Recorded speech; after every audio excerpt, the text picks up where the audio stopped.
নমস্কার বন্ধুরা। আপনারা ভালোভাবে জানেন যে আমি কোন ওয়েবসাইটে রয়েছি। এটা হচ্ছে গিয়ে কাস্ট সার্টিফিকেটের অফিসিয়াল ওয়েবসাইট। তো এই ওয়েবসাইটের মাধ্যমে আপনারা কি করতে পারেন? তো এখান থেকে আপনারা হচ্ছে গিয়ে কাস্ট সার্টিফিকেট নতুন আবেদন করতে পারেন। এখান থেকে আপনারা আবেদনে কোনো ভুল হলে সেটা এডিট করতে পারেন। এখান থেকে আপনাদের হচ্ছে গিয়ে আপনি সেই আবেদন ঠিক মানে জমা দেওয়ার পরে আপনাদের হয়েছে কিনা সেটা চেক করার জন্য এটা। তারপর দেখুন বন্ধুরা, সার্টিফিকেট চেক করার জন্য ঠিক আছে এটা করা হয়, এবং হচ্ছে গিয়ে প্রিন্ট অ্যাপ্লিকেশন এবং অ্যাকনোলেজমেন্ট স্লিপ এই প্রিন্ট করার জন্য এখান থেকে করতে হয়, এবং আপনার সার্টিফিকেট ডাউনলোড করার জন্য এখান থেকে করতে হয়। কিন্তু বন্ধুরা দেখুন, অনেক সময় এরকমই হয়েছে যে সার্টিফিকেট হচ্ছে কি ভুল, সার্টিফিকেট আসার পরে সার্টিফিকেট ডকুমেন্টসদের সাথে ম্যাচ হচ্ছে না, এবং সেক্ষেত্রে সার্টিফিকেট ভুল হয়েছে।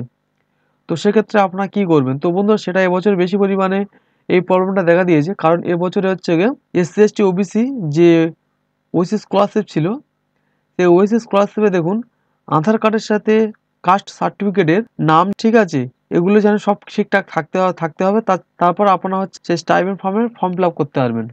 দেখুন আপনারা হচ্ছে ওয়েসিস যে আপনারা ঠিকঠাক করে ঠিক আছে Oasis scholarship form fill up করতে হবে। তা না হলে হচ্ছে আপনার আধার কার্ড এবং হচ্ছে আপনার সিল্ক সার্টিফিকেট একই থাকলে আপনারা করতে পারবেন। তো আপনাদের এমন সমস্যা হয়েছে যেখানে দেখা যাচ্ছে যে আপনার আধার কার্ডের বানান ঠিক আছে কিন্তু কাস্ট সার্টিফিকেট ভুল হয়েছে, সেক্ষেত্রে আপনারা কাস্ট সার্টিফিকেট কীভাবে ঠিক করবেন? তো সেক্ষেত্রে দেখুন বন্ধুরা, এখানে অনলাইনে কোনো রকম সলিউশন নেই বন্ধুরা, একটাই সলিউশন আছে। আপনারা আপনাদের অরিজিনাল কাস্ট সার্টিফিকেট এবং আপনাদের অরিজিনাল আধার কার্ড এবং আপনাদের মাধ্যমিকের যে অরিজিনাল ডকুমেন্টস প্রুফগুলো আছে, সেই প্রুফ নিয়ে আপনারা হচ্ছে আপনার নিকটবর্তী যে এসডিও আছে ঠিক আছে, যে এসডিও থেকে আর কি সার্টিফিকেট ইস্যু হয়েছে সেই এসডিও আপনারা যাবেন।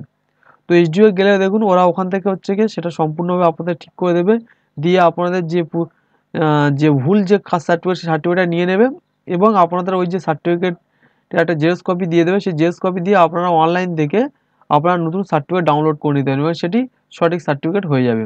তো বন্ধুরা এই ভিডিওটা এটুকু আপনাদের এই ইনফরমেশনটা দেওয়ার জন্য আজকের এই ভিডিও কেমন লাগে সেটি কমেন্ট করে জানাবেন, এবং যারা আমার চ্যানেল নতুন দর্শক তারা অবশ্যই করে চ্যানেলটিকে সাবস্ক্রাইব করে দেবেন।